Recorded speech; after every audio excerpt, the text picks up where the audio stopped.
ฮัลโหลสบายดีตอนเช้าๆทุกคนจากกรุงเทพอีกคือเก่าเนาะตอนนี้การมาอย่างลินเนาะ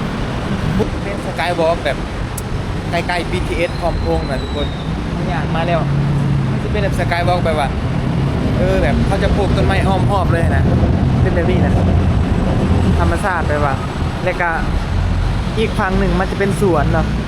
นี่เด็ทางนี้เป็นสวนสาธารณะงามเลยทุกคนเดี๋ยวจะให้พาทุกคนลงไปนั่งริมกัน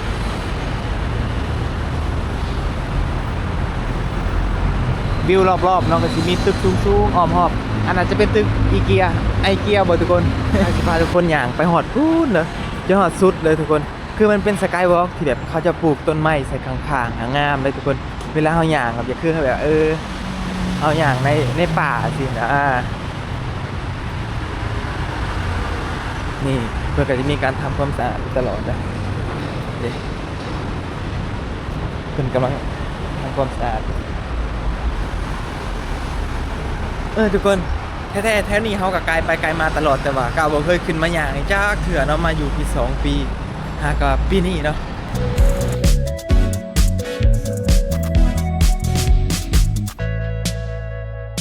ทุกคนใครอยู่กับบรรยากาศที่แห้งเนาะ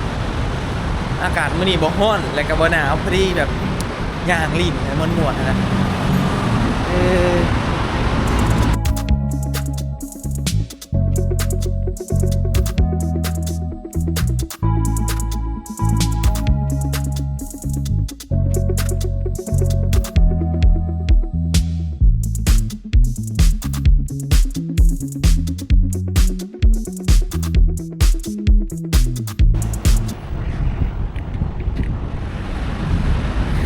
ก็เดี๋ยวสิบ่เปิดให้ข่อยสิดอกเห็นว่าบ้านนอกมากันเนาะเอามือแป้งใส่ยังบ่อยากเปิดตัวนี่ทุกคนบรรยากาศถ้าเข้ามากลางคืนนี่มันจะงามทุกคนเพราะมันมีไฟส่องนะเขาจะประดับด้วยไฟย้อยๆเนาะมันจะงามเลยถ้าเข้ามาส่วงประมาณ6 โมง 7 โมงเลยเนาะมันก็จะปลูกต้นไม้งามมันมันจะเป็นสกายวอล์กเสื่อมกับอีเกียระหว่าง BTS พร้อมพงษ์นิด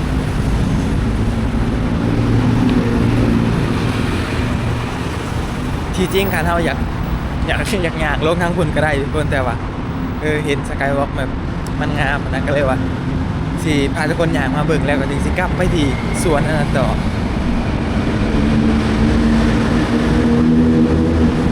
แล้วมื้อนี้รถบ่ติดเนาะทุกคน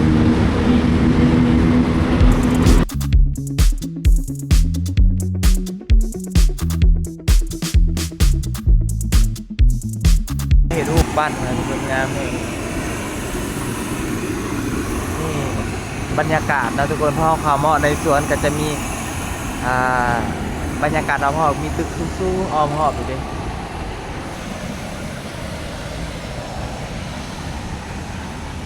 ฝั่งนั่นจะเป็นสวน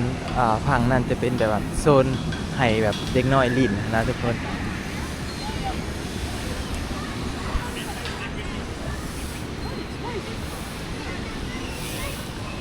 เบิ่งนะ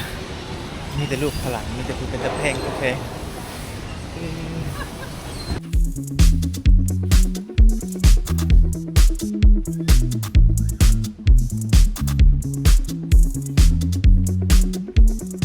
บรรยากาศดีแฮงไหมไกลไปไกลมาอยู่เนาะส่วนนี้แต่ว่าได้แต่แนมเข้ามายังบ่เคยเข้ามาจากเถื่อเนาะเพราะว่าเขานั่งรถนะไกลไปไกลมาก็จะเห็นอยู่ค่อยก็คิดว่าสวนยังน้อนี่เนาะยังบูเดี๋ยวนี้ก็ยังบูสื่อสวนทุกคนว่าเป็นสวนอย่างสำหรับใครที่ฮู้นะทุกคนคอมเมนต์บอกกล่าวมาหน่อยเด้ออลีบูฮู้อลีว่าอันนี้คือสวนอย่างตอนนี้หมากอินที่อยู่ในยังหมากนี่ทุกคนนั่นแหละเนี่ยหมากเต็มต้นมีแต่กระหอกกัดมันเลย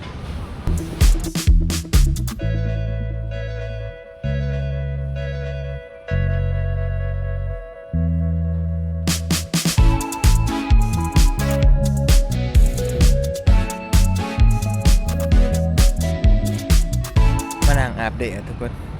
นั่งอยู่ในแบบรู้สึกหนาวขึ้นนะส่วนนี้ก็เป็นส่วนอีกส่วนหนึ่งนะทุกคนใจกลางเลยแต่มันจะเป็นส่วนน้อยๆเนาะจะบ่ใหญ่ปานใดนะจะบ่คือส่วนอย่าง ลุมพินีเนาะสวนหยังเป็นพิติบ่อีหยังอันน่ะจะเป็นสวนที่ใหญ่เนาะมีพื้นที่แบบว่ากว้างหลายๆแบบเฮกตาร์หลายๆไหลเลยนะในลุงเพิ่นก็กำลังทำความสะอาดอยู่เด้ทุกคนเป็นแบบปัดตลอดนะทุกคนบ่ให้มีใบใหม่ใบตอกนะภายในสวนก็จะมีศาลาเนาะบ่อนั่งเล่นน้อยๆนะเป็นศาลาเก่าๆเดี๋ยวการสิลองมาพาทุกคนมาย่างเลาะเบิ่งหน่อยหนึ่งขึ้นได้ไหมเนาะ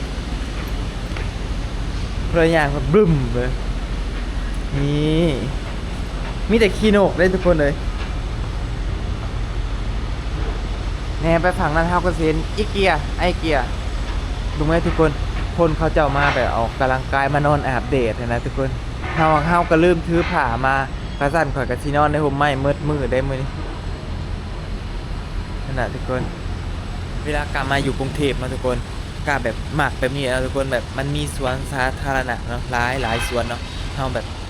เวลารู้สึกเมื่อยรู้สึกท้อก็มาหาหนังออกกำลังกายหนังลินตามผมไม้ผมตอกได้เสียให้เฮาแบบผ่อนคลายนะทุกคน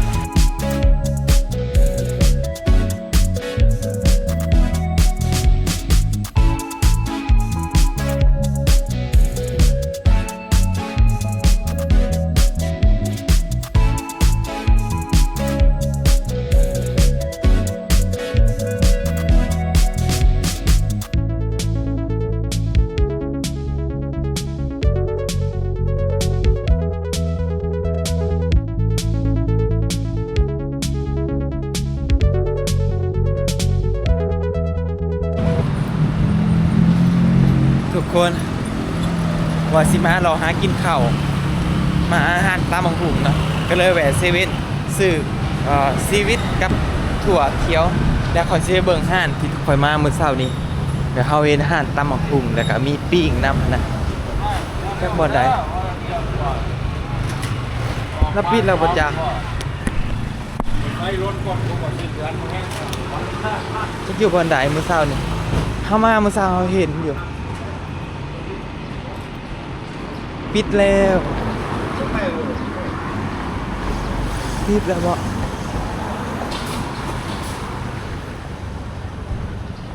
เอ้า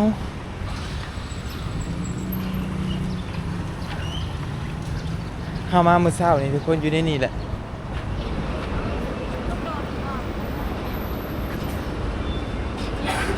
สวัสดีครับที่เรามีตำมังหุงขอบคุณครับทุกคนห่านบ่มีสงสัยเฮาสิได้กินห่านนั่นแหละ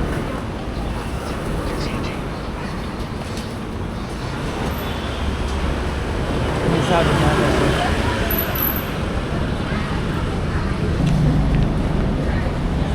มาแล้วทุกคน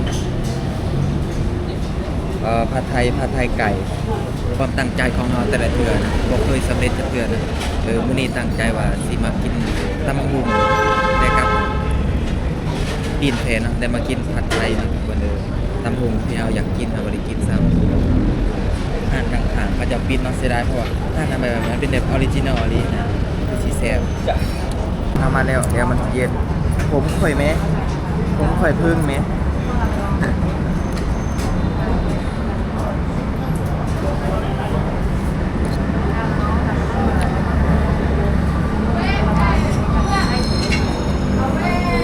แซ่บเลย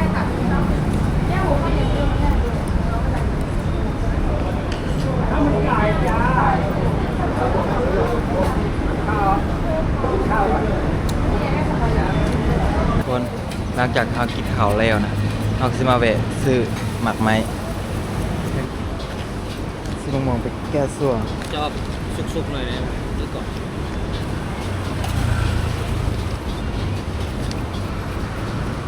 เสียน20 บาทครับเปรี้ยวตอนนี้เรากินข้าวแล้วนะทุกคนก็คือมื้อนี้กินผัดไทยนะครับเช้าแล้วก็มาแวะซื้อมักม่วงเนาะแล้วก็ซื้อข้าวเซเว่นไปทุกคนคลิปนี้ก็ต้องขอบใจทุกคนเด้อเนาะที่เข้ามาเบิ่งเนาะช่วงนี้